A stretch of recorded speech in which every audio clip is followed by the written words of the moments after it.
Bueno, pues aquí estamos con todos ustedes otra vez en Sentido Literario. Hoy tenemos un programa muy especial porque nos visita Javier Torras de Ugarte, que es licenciado en Historia del Arte. Actualmente está preparando una tesina sobre esa simbiosis entre el arte de los años 80 y la ciudad de Madrid. Y en segundo lugar tenemos a Feini Encina, que es una escritora que se ha centrado en su último libro, su último trabajo publicado, Cartas a Papá, que es una novela sobre el Alzheimer, ¿no? Esa enfermedad tan, literariamente tan poética, pero tan triste a la vez, ¿no? Así que creo que es un programa interesante, así que no se vayan. Empezamos.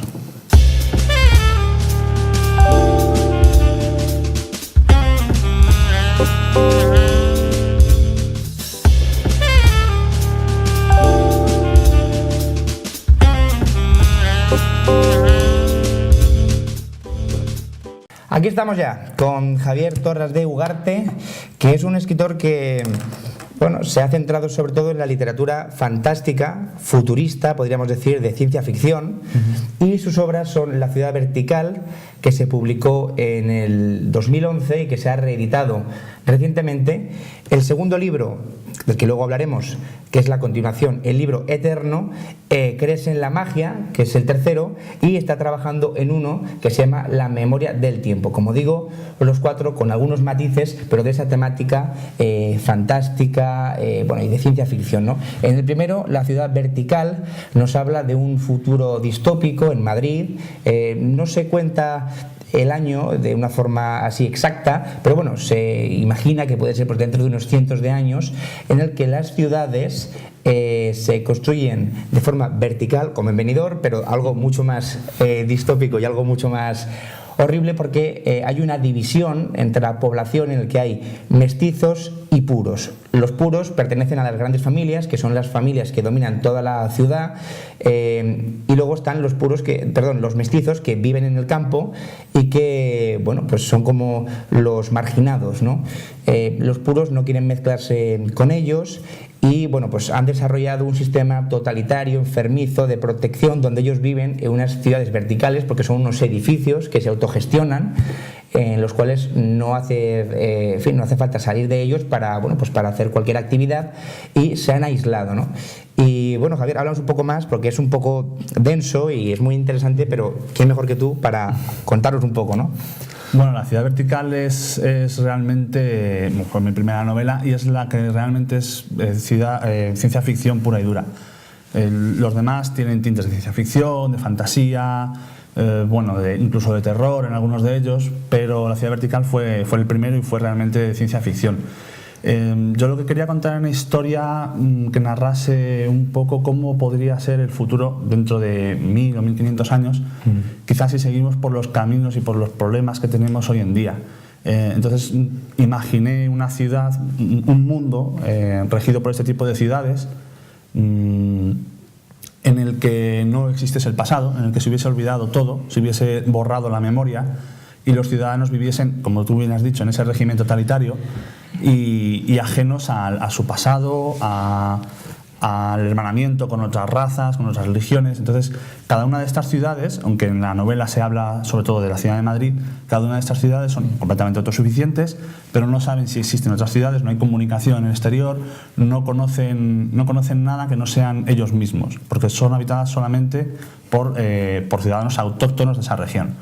Es una diferenciación racial que hemos visto, por desgracia, ya en este mundo en el pasado, y seguimos viéndolo hoy en algunas regiones, en algunas ciudades, en algunos lugares del mundo, e incluso, en mayor o menor medida, por desgracia, también lo podemos ver en Madrid, en España. Pero yo quería centrarme un poco por un lado, en esa perspectiva un poco crítica, y por otro lado, en las luchas políticas de poder, de intentar sobrevivir cuando parece que todo está perdido, y en cómo siempre dentro de este tipo de totalitarismos surgen personas que tienen curiosidad, imaginación, que se cuestionan por qué las cosas son como son, y son las que realmente pueden romper con esa cerrazón que normalmente es la que impera en ese tipo de sistemas. No lo he dicho antes, pero Javier es ayudante de dirección en la Galería Daniel Cardani de Madrid, Y yo imagino que esto pues te habrá influido también, ¿no? Es decir, todo tu conocimiento de arte o de historia del arte te habrá influido bastante en el tipo de literatura que, como vemos, pues es un patrón que has seguido y que impregnan pues todos tus libros, ¿no? Porque todos tratan, tiene como una misión, ¿no? Pues también estética, porque son muy descriptivos, ¿no? Sobre todo en La ciudad vertical, que recuerda un poco, para que ustedes se hagan una idea, a grandes películas pues como Blade Runner, a grandes libros como George Orwell, 1984, escrito por Orwell, ¿no? Es un poco de ese estilo, ¿no? Y bueno, y claro, hay un mensaje también, ¿no? Pero todo con una estética que imagino, no sé si te habrá influenciado algo pues tu carrera. Sí, cuando... Y la tesis doctoral que estás haciendo ahora. Sobre todo la tesis doctoral, porque mi tesis versa sobre esas relaciones entre pintura, arquitectura, escultura. Empezó tirando más por esa parte estética entre la pintura y la arquitectura, entonces estudiaban mucho cuadros que representaban ciudades, que representaban edificios. Y estéticamente tiene, sobre todo La ciudad vertical, tiene desde luego una influencia directísima. También mi trabajo en la galería, mi trabajo rodeado de arte, pero quiero incidir en que La ciudad vertical es un mundo en el que no hay pasado. Yo soy historiador del arte, pero soy historiador. Entonces, realmente casi todos mis libros terminan hablando sobre la memoria, sobre el pasado, sobre la historia, del que has hablado antes, que se va a publicar próximamente. La memoria del tiempo se llama. Efectivamente, realmente es un thriller histórico, hablaremos más tarde si quieres de él, claro. pero que habla sobre la memoria, sobre un personaje que ha perdido la memoria, y esto ya está en La ciudad vertical. En La ciudad vertical, esa persona que es el protagonista, Antonio, es el protagonista que he comentado antes, que es una persona con curiosidad, que no quiere vivir en un orden establecido, sino que quiere comprobar por sí mismo cómo es la realidad. Es el que busca en la memoria del tiempo, podemos llamarlo así, ya para romper un poco con la idiosincrasia de La ciudad vertical. Pero vamos, volviendo a la pregunta que me hacías, desde luego sí, estéticamente toda la ciudad, toda la composición de la ciudad me basé en muchos dibujos pues desde Piranesi hasta otro tipo de arquitectos que han, por Le Corbusier o Wright, que han hecho muchos estudios sobre edificios, sobre Mies van der Rohe, no quiero olvidarme de él, por supuesto, porque La ciudad vertical son muchos rascacielos unidos. Entonces, estéticamente, desde luego, tanto mi carrera como mi trabajo me han influido muchísimo. Quería incluir una pregunta curiosa que a mí siempre me ronda la cabeza. Imagino que cuando en la literatura fantástica siempre se tiende a hablar de razas, o la de ciencia ficción, yo imagino que Tolkien habrá tenido una gran influencia, ¿no? Porque es un poco el precursor de toda esta temática fantástica que tiene que ver con las razas, y también un autor que tiene mucho que ver con esta chapa que llevas aquí, que a ver si la cámara puede tomarla durante unos segundos, que pone Hail Cthulhu, ¿no? Que, si ustedes recordarán, pues pertenece al mundo literario de Lovecraft, ¿no? En el que tú también pues te has inspirado un poco, ¿no? Ahí también tiene que ver un poco pues todo el tema de las razas, de la división de razas. Obviamente tú con un toque mucho más moralista y positivo que Lovecraft, pero bueno, pero quiero decir, ¿no? ¿Cuáles han sido tus influencias y por qué crees que el tema de las razas está siempre tan presente en toda la literatura de ciencia ficción y de fantasía? Como si el futuro siempre fuera a ser algo disgregador o, ¿no? Algo... Puede ser.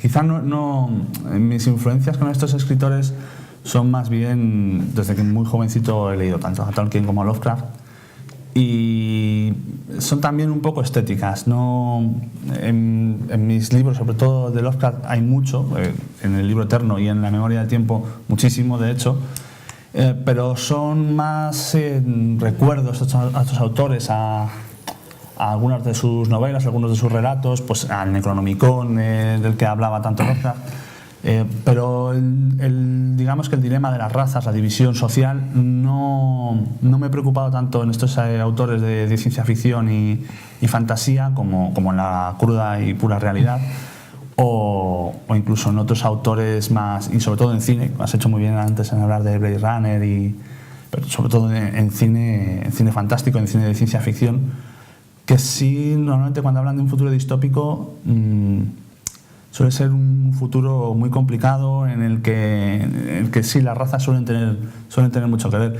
y mi intención sí es una intención crítica, sobre todo en La ciudad vertical. El resto de novelas tienen menos crítica y y más discurso narrativo, literario. Pero además en todos hay un elemento cinematográfico, ¿no? Últimamente los escritores tienden a, imagino que por nuestra cultura audiovisual, ¿no? A escribir novelas muy cinematográficas, con mucho detalle, ¿no? Ágiles, rápidas. Bueno, el segundo libro, nunca mejor dicho, se llama El libro eterno, y es una continuación de La ciudad vertical. Exacto. Que parte, podríamos decir, ¿no? Cuando termina La ciudad vertical, pero que también puede leerse como un libro independiente, en cierto modo. Y bueno, volvemos también al tema de la memoria, a la que has aludido antes, ¿no? Hay una pérdida de memoria de la que no podemos desvelar mucho, tienen ustedes que leerse el primer libro, pero también en La ciudad vertical, esto es una cosa que tenemos que comentar para seguir con ese gobierno totalitario del que hablamos, ¿no? Borra, ¿no? La memoria del pasado, ¿no? Para que la gente no pueda atenerse a nada y pierda pues su identidad o su cultura, ¿no? Es un método de coacción, podríamos decir. Y aquí en el libro eterno de lo que trata es de dos personas en ese futuro más lejano todavía, ¿no? 3000 y pico, 3600 ponía por aquí. En el que, bueno, esas dos personas van a buscar un libro que les vaya a abrir las puertas de ese pasado. Sí, está claro, en La ciudad vertical, digamos que, aunque no se cuenta en la novela, se hace referencia a ello, en un momento indeterminado del futuro suceden una serie de cataclismos naturales, que suelen ser lo que da pie a las novelas distópicas, y entonces esta selección de personas, los puros, así se llaman, son los que deciden empezar de cero. Entonces, para empezar de cero, lo primero que hacen es borrar todo signo del pasado. En La ciudad vertical no hay historia, no hay arte, no hay imagen, no hay libros, por supuesto. Construyen las ciudades en altura, se trasladan a vivir, ciegan los edificios por abajo y nadie puede entrar ni salir. El libro eterno sucede después de los hechos de La ciudad vertical, no contaremos lo que sucede al final, pero sí podemos avanzar que es un poco la reconstrucción del mundo después de La ciudad vertical. Entonces, los habitantes del mundo no tienen recuerdos del pasado, no conocen la historia, la tecnología no ha llegado todavía al culmen del siglo, de lo que podemos suponer que sea el siglo XXII o XXIII. Entonces necesitan recuperar los libros. El libro se convierte en un objeto de búsqueda, en un fetiche y en una necesidad para reconstruir el pasado y para poder avanzar tecnológicamente. Entonces, digamos que es el oro de este siglo 37. Todo el mundo quiere encontrar los libros. Siglo 37, curioso. Entonces sucede, se descubre por unos exploradores que son un par de chicos jóvenes que por supuesto apenas son mestizos y apenas saben nada del mundo, descubren el libro eterno. Entonces todos los agentes de poder que hay en el mundo necesitan ese libro. No saben qué hay en ese libro, pero es como una piedra filosofal, piensan que puede otorgar riqueza, la vida eterna, un poder ilimitado. Entonces todos buscan ese libro. Puede ser peligroso, ¿no? Porque entonces... Es completamente peligroso, depende de en qué manos caiga. De hecho, el libro en Porque sería como salir de la caverna de Platón, ¿no? Es decir, ver lo que hay fuera y... Por supuesto. Claro, poder manejar a la gente un poco a tu antojo, porque sabes más que ellos de todo. La información es poder, y en este caso la información del pasado es el poder absoluto. Entonces estos dos chicos jóvenes de algún modo se encuentran predestinados a proteger ese libro y necesitan huir. Entonces la novela, si La ciudad vertical es muy descriptiva, es muy expositiva, el libro eterno es muy narrativo. Hay muchísimos personajes, muchas historias, la huida sucede a lo largo de todo el mundo, pasan muchos años. Hay muchos, están los puros otra vez, que son los que vuelven a dirigir el mundo. Este es el libro eterno. Bueno, este es el libro que trata sobre el libro eterno. Ha quedado muy poético eso, ¿eh? Este es el libro eterno. Perdona, he interrumpido. Pero hay otros agentes de poder, hay militares, hay asociaciones, hermandades que necesitan ese libro. Unos quieren protegerlo, otros quieren hacer uso de él, otros quieren hacer un uso positivo, otros un uso negativo. Y luego hay personajes que funcionan por su propio interés. Y, como siempre. Sí, como siempre. Interés que suele tener que ver con el poder, siempre. Con el poder económico, con el poder de información, con el poder de dominación, sí. Pero con el poder. Y estos dos chicos son dos chicos que apenas saben nada del poder y que lo único que quieren es vivir en paz, en armonía, en amor. Y son mestizos. Son mestizos, sí. Y se ven obligados a huir, a escapar de esta persecución a la que se ven sometidos. El tercero se llama ¿Crees en la magia? Lo vamos a poner aquí. Con interrogación. Con interrogación. ¿Crees en la magia? ¿Crees en la magia? ¿Tú crees en la magia? Yo creo en la magia. Yo también. Sí, por supuesto. ¿Crees en la magia? Trata, bueno, aquí ya es más una novela de amor, Sí. pero con un trasfondo que tiene que ver con dos tipos de magia, podríamos decir. La magia al uso y todo aquello que tiene que ver con los sentimientos, con las esperanzas, y como no son tangibles, como no son algo, ¿no? Es algo más que se nos escapa, ¿no? Podemos tardar muchos días en sentirnos bien y felices, pero parece que un mal rato, ¿no? Puede con todo y te hace poner los pies en el suelo y, bueno, no creer ya en la esperanza, no creer en nada, ¿no? Es una novela curiosa porque el elemento, digamos, fantástico, aunque sigue predominando, como tú muy bien me has contado antes, hay ya un mayor protagonismo de, pues eso, de la relación humana, ¿no? Entre los dos protagonistas, entre la historia de amor. Sí, Crees en la magia es una novela mucho más intimista, es mucho más personal, por eso trata más de sentimientos. Si hacia Vertical hemos quedado en que es descriptiva y positiva, El libro eterno es narrativo. Esta es una novela muy dialogada. A diferencia de mis anteriores novelas, tiene muy poquitos personajes, apenas dos realmente, los dos protagonistas, que son Charlie y Sonia. Y realmente la protagonista es Sonia, es una chica. La historia comienza cuando ella es muy pequeñita, una chica que ha tenido un pasado, una infancia muy cruel, sus padres mueren, parece que el destino la persiga para hacerla daño, pero ella es una persona optimista, siempre recibe todo con una sonrisa y así va saliendo adelante. Y ella tiene un sueño, el sueño que es cambiar el mundo, hacer del mundo un lugar mejor. Y es un sueño que con los años cuesta mantener, porque cuando somos jóvenes todos tenemos un montón de ilusiones, tenemos un montón de sueños, pero luego cuando nos chocamos contra la dura realidad es complicado continuar en ellos, perseverar. Por eso hay un doble sentido, ¿no?, en el título. Claro, entonces ella continúa hasta que es una novela actual, está ambientada más o menos como dentro de 15-20 años. Entonces ella continúa con sus sueños hasta que, más que chocar con la realidad, lo que choca es contra el mundo en el que vivimos hoy, contra una sociedad, post-crisis, una sociedad capitalista.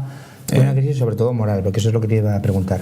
Sirve un poco como revulsivo, ¿no?, a esa especie de sentimiento generalizado que hay, ¿no?, de pérdida de valores, de desidia, de no tener ilusión por nada, en el que, pues yo también me incluyo, es decir, yo también padezco. Sí, no todos estamos dormidos ahí. Y si uno conduce en Madrid, pues más todavía, entonces ya conoces perfectamente lo que es el infierno, ¿no? ¿A qué crees que se debe esta aceleración que hemos tenido en esa especie de odio, además tan primario? Porque hoy en día, cuando tenemos más información que nunca, ¿no?, se supone que tenemos más comodidades que nunca, cada vez nos volvemos más, incluso hay más gente, más individualistas, más cerrados, con más odios, más complejos, Yo más creo ganas de la puñeta. ¿Por qué? Que es una cuestión de egoísmo, de que huimos de una sociedad más comunitaria en la que podamos vivir unos con otros.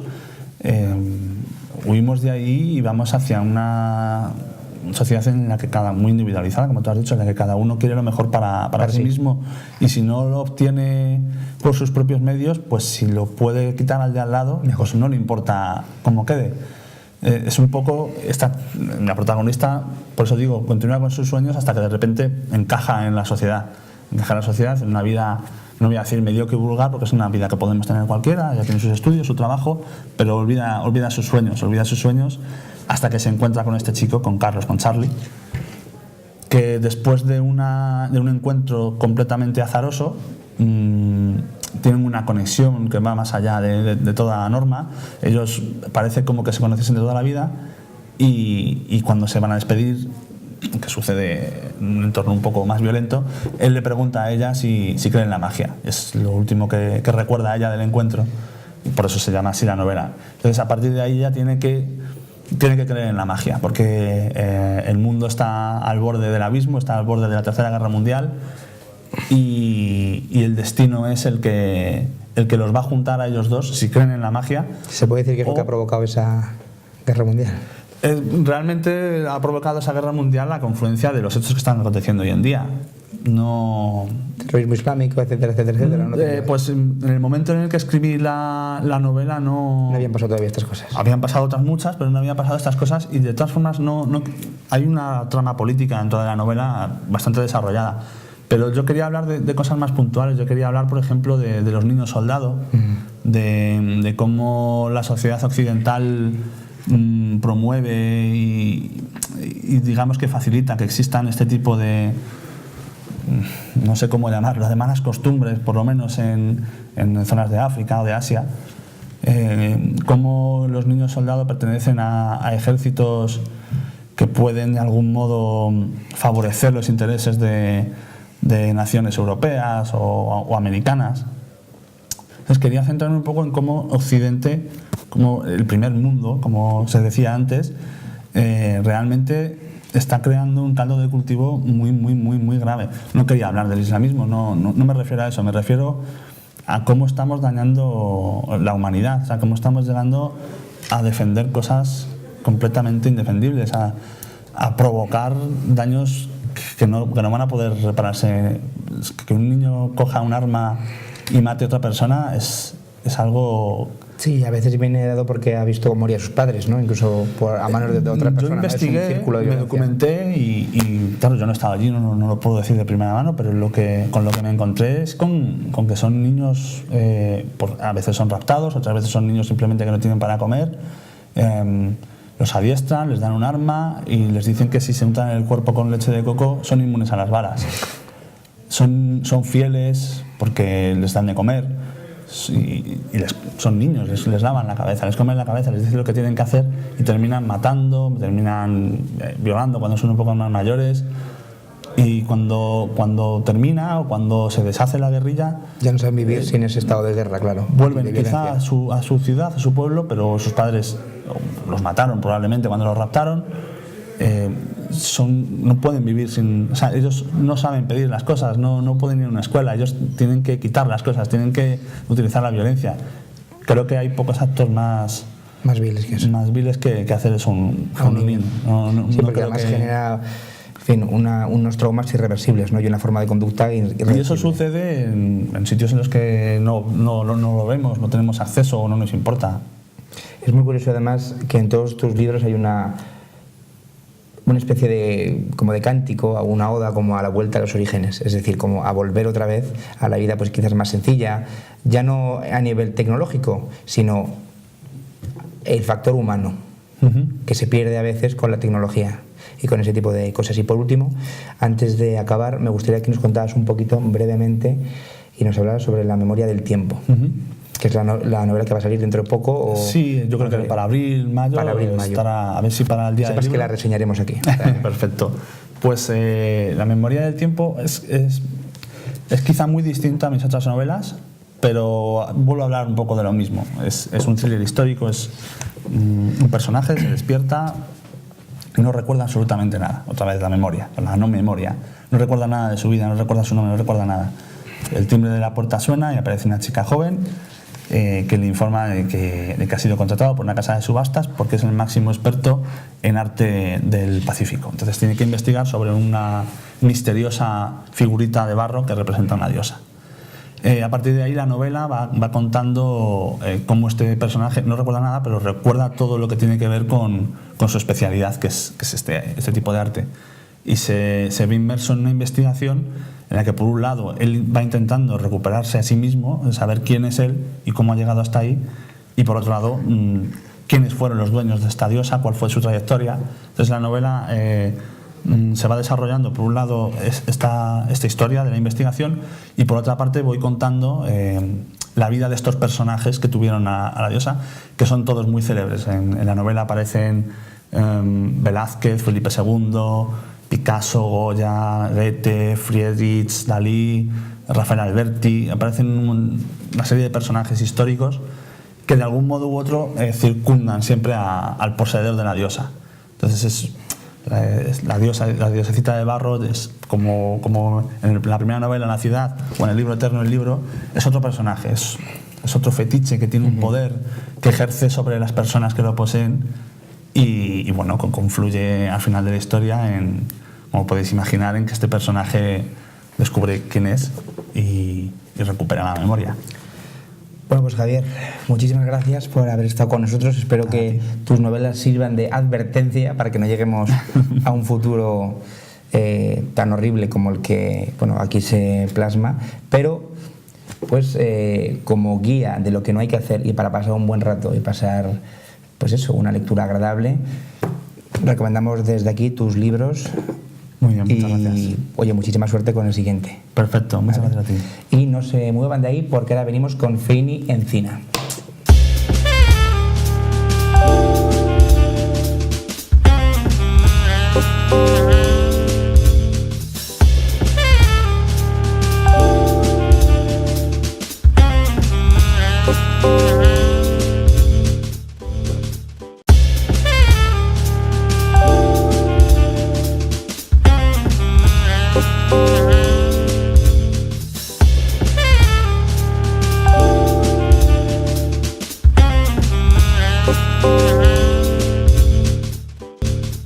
Y aquí estamos otra vez a la vuelta de Publi con Feini Encina. Como ya habíamos dicho antes, Feini, no lo he dicho en la presentación, pero es la viuda de Juanito Gómez, Juanito Maravilla, que le estaba preguntando si todavía se dice en el minuto 7. Sí, ella. Y todavía se dice. Todavía.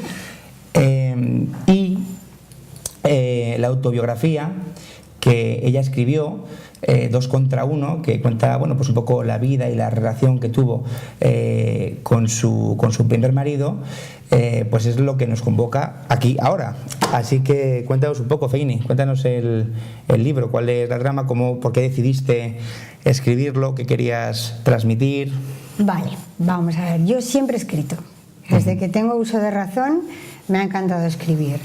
Entonces, pues un día conocí a una persona maravillosa que era Juan Gómez, Juanito para la gente del mundo del fútbol. Y cuando ya llevábamos un tiempo viviendo juntos y con muchos problemas, muchas alegrías, decidí que quería escribir mi historia con él. Y pues así empecé un día, empecé hasta que acabó en esta historia maravillosa. Claro, digamos que es tu primer libro, es el que abre o el que preside el inicio de una carrera que luego sigue con un libro infantil. Imagino que este primer libro es duro, entonces no es lo mismo pasar de un tipo de libro como este a un libro infantil que imagino que luego nos explicabas un poco más, tiene unas connotaciones mucho más alegres, risueñas, a un tercer libro que es Cartas a Papá, que es un libro dulce, pero claro, como digo antes, habla sobre una enfermedad que es literaria y poética, pero tristemente literaria, que es el Alzheimer, ¿no? Sí. Pero sin dejar este cabo suelto, cuéntanos un poco cómo se estructura tu libro. Imagino que empezará con la relación, ¿no? Y acabará con el fallecimiento, digo yo. No. Empieza con la relación. En aquel momento fue muy difícil todo, tanto para él como para mí, porque el Real Madrid es una institución que ahora ha cambiado mucho, pero en aquel momento yo te diría que la primera persona que se divorcia, se vuelve a casar, el mundo del corazón y demás, era Juan. Y entonces fue lo que vivimos al principio, lo duro que fue su divorcio. Él tenía hijos, nos unimos, yo era muy joven, tuvimos un hijo, convivimos juntos. Y la verdad es que fue muy difícil. A él en el fútbol además le afectó muchísimo con tema, claro, eso hoy en día sería directiva y demás. O sea, hoy en día eso es el pan de cada día. El pan de cada día, efectivamente. Y luego fue la convivencia con él, las experiencias de cualquier chica de mi edad, donde poco a poco nos vamos adaptando uno al otro. Con nuestro hijo Borja acabó el matrimonio. Y afortunadamente el libro se terminó antes de que él falleciera. Claro, o sea que terminó antes. Terminó antes, él estuvo conmigo en la Feria del Libro, le gustó mucho, me acompañó absolutamente a todo, me ayudó en todo lo que pudo y acabó mucho antes, a Dios gracias. O sea que podemos decir que conociste el amor, ¿no? En aquella época, sí, que a la vez, era un mito, ¿no? Era una institución dentro del fútbol, claro. Claro, yo le conocí Y realmente, pues sí, era un mito y demás, pero yo de eso me fui enterando poco a poco, porque, a ver, yo sabía quién era, pero a mí es que el fútbol no me gustaba y tampoco me gusta mucho, la verdad. Y tampoco la tele era como ahora, que hay 20.000 canales y te enteras de quién es Ronaldo, Messi y tal, ¿no? Sí lo padecí porque tuve la desgracia, aunque el mundo del corazón en aquel momento no es como ahora, pero sí tuve que soportar seguimientos. Eso es lo que te iba a preguntar justamente ahora, si relatas aquí esa presión mediática que supone... No, porque eso me ocurre sobre todo cuando fallece. Cuando él fallece, pues yo tenía que salir a escondidas de mi casa, mi hijo no podía ir al colegio, pues porque, bueno, de esto se pretendía hacer una historia que a mí no me gustaba nada por donde iba. Y bueno, padecí otras cosas, pero bueno, siempre con él a mi lado era diferente. Entonces acabó antes, mucho antes. ¿Por qué 2 contra 1? Pues eso es una frase muy dura, que no te la puedo explicar, porque entonces la gente de entrada sacaría una idea o se haría una idea de Juan que realmente no es. Juan era muchísimo mejor que esa frase. ¿Cuáles han sido las influencias de estilo con las que has elaborado este libro? Te imagino que si decías que leías mucho tenías pues unas influencias sí. Desde que eras... Pues vamos a ver, esto es una novela de amor y yo te digo la verdad, he cambiado muchísimo, o sea, era como muy inocente, como casi un corintellado que yo, os digo la verdad, la gente mucha se avergüenza, pero a mí corintellado me apasionaba. Pues era así como de ese estilo. Tiene una crítica muy fuerte. Sí, pues a mí corintellado, ¿qué quieres que te diga? Me encantaba, me hacía pasar unos ratos maravillosos. Eso no significa que no me gustaran otras cosas. Y es como muy infantil. Pues bueno, una chica realmente con 18 años que sale del cole y se encuentra con todo este problemón y afortunadamente con una familia que me apoyó mucho. El segundo libro, como ya he dicho antes, es un giro de timón absoluto porque es un libro infantil. Sí. En la que además sale tu hija. Sí, y mi hijo. Ah, bueno, tu hijo, que es verdad. Porque las ilustraciones están hechas por una pintora. Sí. Ángeles Felices. Y se llama A mi tortuga marina. Sí. ¿Cómo pasas de escribir, bueno, pues una autobiografía, en cierto modo, de amor a un libro infantil, ¿no? Porque es infantil, no es juvenil, digamos que es infantil. Más bien. Infantil no es tirando, yo creo que se identifica más con este libro y lo entiende y le llega más pues a unos niños de 10, 12 años. Pues cómo, pues la verdad es que me quedé tan tocada con la muerte de Juan que estuve muchísimo tiempo sin poder escribir, mi vida dio un vuelco enorme y yo seguía escribiendo pues un poco de todo. Y un día dije, pues ¿por qué no hablar de estas tortugas tan bonitas que yo tengo y tal? Y empezó la historia. Ah, ¿que tienes tortugas en tu casa? Las tortugas me encantan. Y me gustaron todavía más en una comida que tuve con Alfredo Di Stéfano. Ah, sí. Que tuvo la oportunidad él también de convivir con ellas por un amigo que tenía en Buenos Aires, me contó. Y dije, yo voy a escribir una de esto de tortuguitas y tal. Y mira, me salió eso y eso que hice. ¿Cuál es la trama del libro? Pues si se puede contar algo, claro. Sí, claro. Sinopsis, aunque sea. El amor a los animales, por favor. El respeto por ellos, si no te gustan, lo entiendo. Si no los quieres también, pero no les hagas daño. No te hacen daño. Están ahí por algo. Entonces a los animales hay que quererles. Y la historia, porque imagino que es una historia de 2 niños, ¿no? Y una tortuga, ¿no? Son 2 tortugas, un perro y un niño. Y entonces la historia es la convivencia de una familia con las tortugas. Y la verdad es que las tortugas son muy listas. ¿Ah, sí?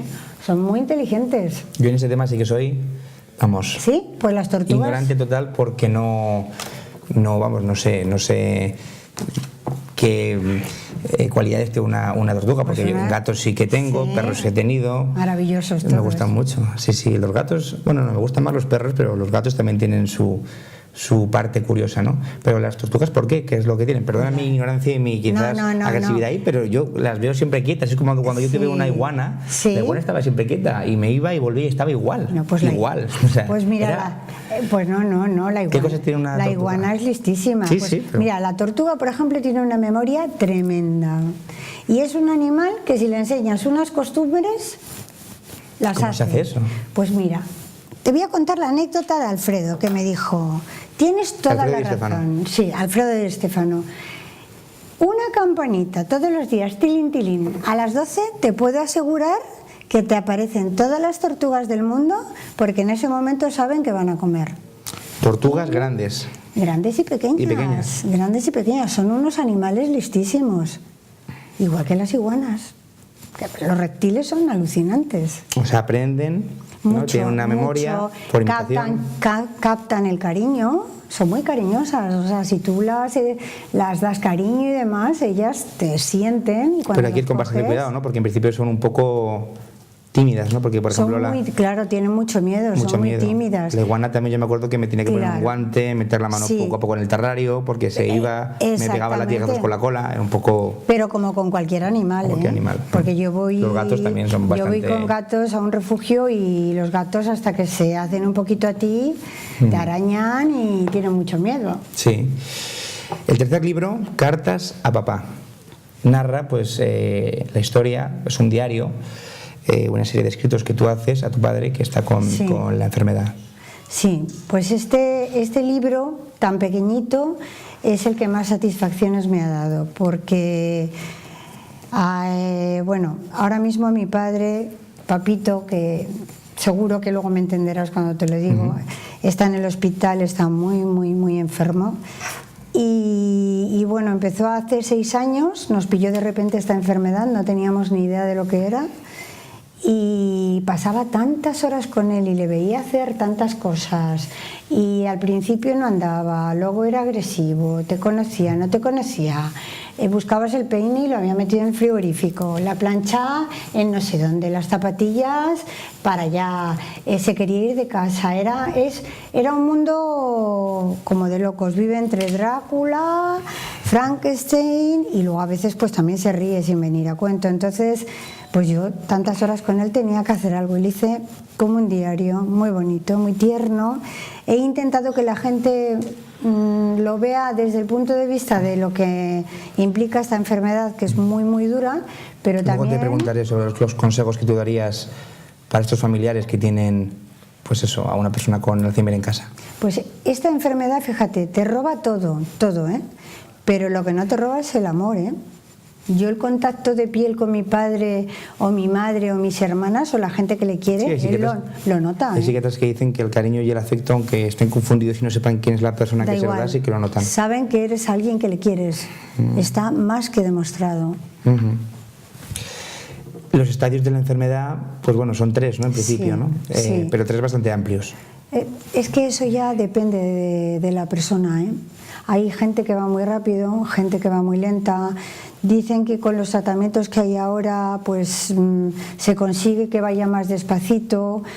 Realmente mi padre lleva 6 años y te digo, va rápido. Yo creo que esta novela puede ayudar, ¿no? a todas aquellas personas Sí. a encontrar, bueno, pues eso, esa especie de reconciliación pues con el cariño, porque a veces también esta enfermedad carga un poco a los familiares Sí. y aguantar todos los días con esa persona, digo aguantar, ya sé, Sí, ¿no? La sí. gente que tiene a cargo pues enfermos, llevarlo todos los días, ¿no? Como Sí, tú dices, esos cambios sí. de humor, de pasar de la agresividad, de Sí. repente hay que tener mucho tacto, ¿no? Mucha paciencia. Sí, sí. Y yo creo que aquí, bueno, pues les puede dar un poco de aliento, ¿no? Un poco de Sí. fuerza para poder seguir cuidándolos, ¿no?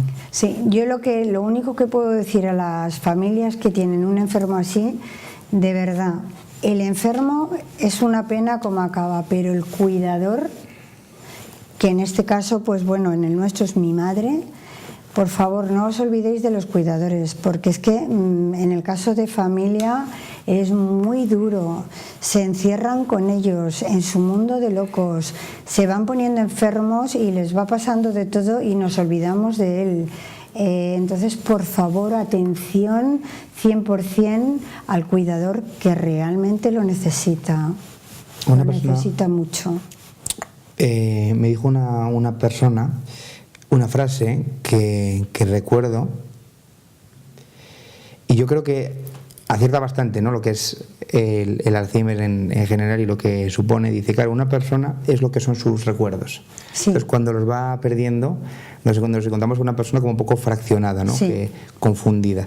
Y sobre todo yo creo que lo que más da pesar y angustia a los familiares es esa sensación como de que está perdido, ¿no?, que está como encerrado en un universo que no es, Sí. que no conoce, que no es el suyo. Claro, ¿no? al principio a mí me costó asumirlo mucho y yo personalmente decía, es que vivir así, es que esto no es vida, y un día te dices que se lo lleve ya a Dios, otro día no, por favor, que se quede, pero realmente un día hablando con una chica que tenía a su abuela igual me dijo, pero no pienses así, si es que ellos en su mundo son felices. Mi padre es feliz, mi padre come lo que le gusta, que es chocolate con galletas. Mi padre está con un señor que adora, que es mi madre. ¿Qué le dice que es un señor? Que a mi madre le dice señor, ese señor, que venga ese señor que me cuida, porque tiene el pelo corto. Y nosotras pues somos como carotas, como jetas, que vamos ahí, unas gorronas que vienen y van, que le quieren quitar todo. Entonces, él es feliz en su mundo, pero con él va muriendo mi madre. Y por favor, el cuidador es muy importante. Es muy importante el sitio del cuidador, ayudarle y apoyarle, y que bueno, que además hay asociaciones, historias donde nos podemos apoyar, porque es una enfermedad que desgraciadamente hay muchísima gente así. La segunda parte, curiosamente, es mejor para el paciente, o sea, para la persona enferma, para el enfermo, porque, bueno, pues lo que tú dices, es feliz porque no sabe dónde está, pero para la familia es peor. En cambio, la primera fase yo creo que es peor para el enfermo, porque es cuando empieza a notar que le pasa algo, que le falla la memoria y no sabe muy bien qué es. O sea, que esa primera fase es quizás la peor para el enfermo. Sí, es tremenda, porque mi padre se lo diagnosticaron tal que hoy. Ya llevaba él un año así raro y se lo diagnostican tal que hoy, y ese mismo día se perdió en la calle, y cuando volvió al portal de casa fue tremendo porque no entendía nada de lo que le había pasado, y eso para él, y verse atado, porque hubo que atarle en casa, cuando despertaba y se veía atado, eso es una impotencia, porque todavía encima es consciente a ratos de qué es él. Y eso es duro. Además se obsesionan, ¿no?, con ciertas cosas. Y también otro dato característico es que quizás recuerdan lo que pasó hace 60 años, pero no lo que ha pasado hace 5 minutos, y luego ya al final ya no se acuerdan de nada, ni de lo anterior ni de lo... Nada. Yo a mi padre, por ejemplo, le hablo como si fuera su madre. Y como si fuera también su padre. Tienen una fijación con los padres. Por la infancia. Es la infancia más precoz la que ellos recuerdan más. Sus hermanas, sus padres, la pelota, el balón, y te hablan, pues realmente es que es como un bebé gigante, que cuesta mucho moverle, pero bueno, algo ayuda al pobre. En la presentación hubo bastante emoción, ¿no?, del libro. Sí, además yo tengo la gran suerte, de verdad, creo que hay muchísima más gente buena que mala, y ese día fueron muchísimas personas que yo no esperaba, y la verdad que tuvo muy buena acogida. ¿Estás ahora preparando algún otro libro? Sí. ¿Puedes hablar un poquito? Sí.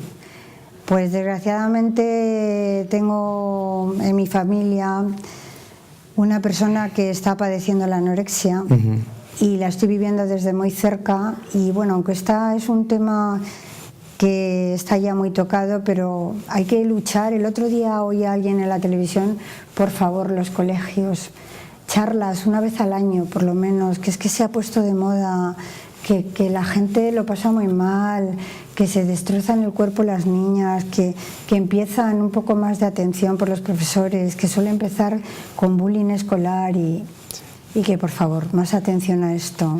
Hay una preocupación, yo creo que excesiva, siempre es bueno un mínimo, pero hay una preocupación excesiva con la imagen, ¿verdad? Que además se ha crecido exponencialmente durante el tiempo, sobre todo ahora. Se ha distorsionado completamente. Las tiendas de ropa, algunas, no digo todas, pero no ayudan, porque las marcas no equivalen a lo que es.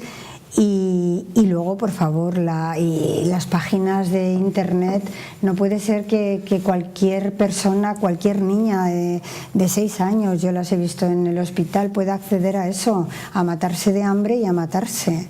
Entonces es muy difícil. Por favor, más atención, más ayuda, y en los colegios charlas de vez en cuando. Entonces es una historia, ¿no? O sea, es una historia... Es una historia real. A mí me cuesta escribir sobre lo que no toco. Yo por eso admiro mucho a la persona que viene detrás de mí, que me ha contado que escribe ficción, y eso me gusta y me parece admirable. Pero yo no, yo tengo que escribir sobre algo que toque, que vea. ¿Tú crees que esto es una consecuencia quizás de que se han sustituido unos valores pues, morales o una forma de conducta por unos valores muy estéticos, más superficiales, ¿no? En el que lo que solo cuenta es la imagen y cómo es la persona es lo de menos, ¿no? Quizás claro. Lo vemos en el cine, lo vemos en las películas, ¿no? Cada vez más, ¿no? Como sí, ha cambiado, o sea... eres lo que pareces, ¿no? No lo que seas en el fondo, ¿no? Sino la apariencia que tengas, exacto, lo que aparentes. Exactamente, es una pena porque ahora mismo un chico que estudie bien o una chica y que sea muy inteligente, muy interesante y tal, es penoso porque se relaciona o con el móvil o con internet, o los que se relacionan en el colegio. Es que hay una agresividad en la gente joven que realmente yo creo que de alguna forma los colegios deberían dar charlas, porque es que no es normal el bullying escolar que hay por la imagen, porque si te pasas un poco de peso ya eres una obesa, si tienes gafas también, si eres muy delgada también. Por favor, un poco de atención a la gente joven que lo necesita. Claro. Hay una doble finalidad, ¿tú crees, en la literatura, o debería haber, que es pues, bueno, entretener o contar una historia, pero a la vez también bueno, enviar un mensaje moral, ¿no? Enviar un mensaje para que la gente piense? ¿Te gusta hacer pensar a la gente con tus libros, o pretendes eso o no, o simplemente entretener y punto? A ver, yo escribo porque lo estoy viviendo y me parece que puedo aportar un poquito. Y yo, en este caso, con este libro que estoy haciendo, con este familiar que me toca muy de cerca, que por favor, que les ayuden, que den charlas, que no les cuesta nada, que los padres estén pendientes de sus hijos, porque además siempre al final la que paga el pato es la víctima. Feini, muchísimas gracias. Gracias por haber estado con nosotros. Muchas gracias a vosotros. A todos ustedes les recomendamos estos libros porque, aunque ella diga que no mucho, yo creo que les va a hacer pensar, porque ya solo la calidez, ya han visto cómo es, y se dice que una persona escribe como es, bueno, pues despierta ese lado dormido, ese lado humano que necesitamos y que hoy en día pues parece que no encontramos. Muchas gracias, Feini, te deseamos muchísima suerte. Gracias por traerme aquí. Y a todos ustedes, ahora venimos con las recomendaciones que nos trae Ángel Arribas.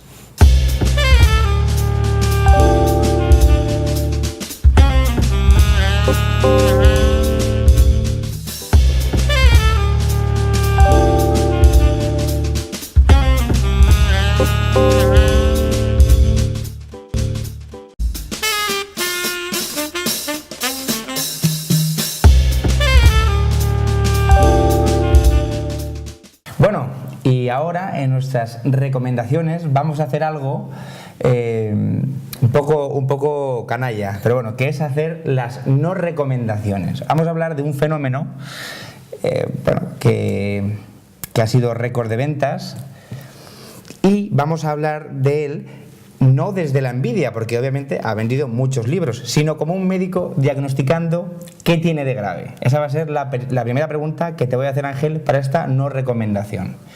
Hablamos de 50 sombras de Grey. Esa trilogía maldita, Ángel ya se escandaliza ya solo con el nombre ya. Entonces, Ángel, haznos así una biopsia. Cuéntanos qué tiene de grave. Yo también tengo mi opinión al respecto, pero... Bueno, te paso el bastón del odio a ti, la antorcha del odio. Me pones un compromiso, ya me las pagarás. A ver, 50 sombras de Grey, yo no lo he leído. ¿Lo has leído? No. Ah. Vaya por delante que no lo he leído. Pero he leído las críticas, he leído la sinopsis, he leído el argumento, he visto y he, digamos, analizado muchísimas opiniones al respecto, y yo llego a una conclusión. Todos los libros son buenos, todos sirven para algo, estoy totalmente de acuerdo. Un libro solo te hace daño si no entras en él. Estoy de acuerdo, porque, insisto, no lo he leído. Pero mi opinión personal es que si esa historia la hubiera escrito un autor masculino, hoy estaría más perseguido que Salman Rushdie, el de los versos satánicos, Estaría que tiene crucificado. puesto precio a su cabeza, crucificado. Sí, porque un libro en el que, una historia en la que tú dices que se maltrata a una mujer, Porque ella quiere para intentar gustarle. sí, porque ella dice que a ella no le gusta que la maltraten, pero cree que le gusta a él y por agradarle, ¿verdad? Dice, si al final se va a enamorar de mí, pues eso se llama sumisión, machismo, falocracia, yo qué sé, de muchas maneras. Pero lo ha escrito una mujer. Y como lo ha escrito una mujer, la publicidad o el marketing encargado de la publicidad dice que es que afecta a una sensibilidad especial femenina que los hombres no tenemos. ¿Han quemado ya algún cine las de Femen o todavía no? No, por cierto, las de Femen se han partido el pecho contra DSK, que es muy sencillo, sale en la tele, Sí. pero no recuerdo que hayan movido un dedo por lo de las niñas de Nigeria, ni por el maltrato civilino y bueno, ya ha habido una muerta, ya ha habido una persona muerta por reproducir escenas de la peliculita. Y según el asesino, en este caso homicidio involuntario, es que ya se prestaba. Es que sí, es que estábamos jugando a esto y ella lo consentía. Como ella no puede opinar lo contrario porque está muerta, pues solo es homicidio involuntario. A mí me parece aberrante desde el punto de vista social. Otra cosa es desde el punto de vista literario. Es un fenómeno, como tú has dicho, tiene un marketing fabuloso, supera con creces el marketing al de Dan Brown, que ya es decir. Y las películas, en fin, toda la controversia, todos los debates, artificiales o no, todos los distintos argumentos y contraargumentos que da la gente a favor y en contra. Bueno, más bien en contra, a favor todavía, insisto, no he oído ninguno, ni he leído ninguno. Puede que los haya. Por ejemplo, me parece que sí, que la distribuidora en España de los libros pues habla maravillas y sobre todo las personas que escriben erotismo probablemente más sutil, más erótico, valga la redundancia. Bueno, en la película se han quejado de hecho de que es demasiado sutil, o sea que en la película pues, los que van buscando erotismo no lo encuentran porque está calificada como romance. Ni siquiera como película S, no ya X, claro, no, como romance, con lo cual no encuentran el erotismo. Los que van buscando acción, morbo, no sé qué, tampoco lo encuentran. Los que buscan la actuación de personajes han crucificado al actor. A ella la salvan porque como hace de tontita y parece que lo hace bien, claro. Como lo hace bien, pues la salvan, pero él, que se supone... Claro, tú imagínate la historia. Yo me pongo mañana a escribir un libro en el que un tío joven, guapo, apuesto, riquísimo con 20 y pocos años. Con 20 y pocos años. Y no de herencia. Riquísimo. Eso sí que es una ficción, y más si fuera en España. Eso es una ficción y no otras cosas que se cuentan, pero bueno. Bueno, pues yo hago un personaje así, que entra en una discoteca y se saca a una chica prácticamente a empujones y tirándola del pelo, porque tú estás con quien yo te diga y con nadie más. Pues, ¿de qué me tacharían, por Dios? Pero es que, vámonos, es que me quemaban vivo. Sí. Pero, oye, así hay cosas que están salvadas de la corrección política. ¿Crees que también ha tenido éxito porque es una especie como de sadismo, sadomasoquismo light, como para mamás o esposas aburridas de un sexo convencional o algo de este estilo? No me atrevería tanto porque evidentemente la vida personal, íntima y sexual... No, pero digo, y pueden ir sin pudor a comprar este libro porque es de moda y cuenta lo que... Porque si van a comprar una novela erótica, igual la persona les mira como pero una vamos, cara de... si quieres ese tipo de... Yo recomendaría el Marqués de Sade y a Masoch. Oye, claro. ¿Por qué vas a andar con medianías? Claro. A ver, imagínate una frase en boca de Masoch. Trata a los demás como te gustaría que te trataran a ti. Eso lo dices tú, lo digo yo. Claro. Pero lo dice Masoch ¿y cómo? Pues a mí me gusta que me Claro. Claro, ¿qué quieres? Azote. Bueno, fíjate, las cantidades, y esto circula por internet, por las redes sociales, circula muy frecuentemente, y han sacado capítulos de las 50 sombras de la Luisi. La Luisi tiene un supermercado, claro. Intenta reproducir estas historias con su marido. El marido, a la primera... y le hace un guantazo que... ¿no? Sí. Entonces, claro, esto se toma a chirigota, a choteo, claro. No tiene otra forma, digamos, seria de tomarse. Pero, oye, el fenómeno está ahí, eso es innegable. Y por último, Ángel, ¿qué opinas de esa frase que algunas chicas pues de 20 años o de edades comprendidas en ese espacio digan al salir de ver la película o de leer el libro, que es lo que en este programa nos ocupa, hay que buscarse un Grey. Claro. O sea, ¿por qué caminos hemos ido para llegar a esto? Es decir, ¿Qué chica con ilusiones y con ganas de vivir no quiere que un rico millonario la suba en un helicóptero y le haga el amor? Es genial. Claro. Esa parte sí, ¿no? Y la parte de las zurdas. Claro, pero esa parte, un Grey, para eso, para que me sacuda y para que me ate y para que me no sé qué y para que me tenga aquí sometida como una esclava sexual moderna, para eso no. Pero para lo otro, pues claro, hay que buscarse un Grey que ya le domaré yo, que falta por decir, ¿no? Que ya le diré yo lo que... O sea, que está esa especie de ganas de intentar cambiar, ¿no? Claro. A ver, claro, ¿qué mujer no quiere cambiar a su chico? Claro. La mía lo lleva intentando un tiempo y claro. Bueno, pues de momento pues, claro. Va ganando ella. Y ya pues cuando se dan por vencido, ¿no? Pues ya bajan a la tierra, ¿no? Bajan a la tierra, sí. Cuando... Mira, el único problema de encontrar el príncipe azul es que luego al final no te guste el tono de azul. Claro. Ese es el problema. Pero vamos, una azul vez que marino, te conformas azul celeste. con el... Bueno, pues este es el tono de azul que bueno, no hay otra cosa. Pero vale, me adapto a esto, ¿no? Como dice mi niña, una cosa es ceder y otra muy distinta conceder. Conceder. Bueno, Ángel, pues muchísimas gracias por este destrozo que me has ayudado a hacer, este ataque televisivo directo. Y bueno, pues a todos ustedes les vemos en la siguiente semana y por supuesto también con Ángel, que nos trae además unas recomendaciones para él, que es un ávido lector de los libros de misterio que para él están en el top 5 de la literatura de este género. Así que muchas gracias y nos vemos la semana que viene.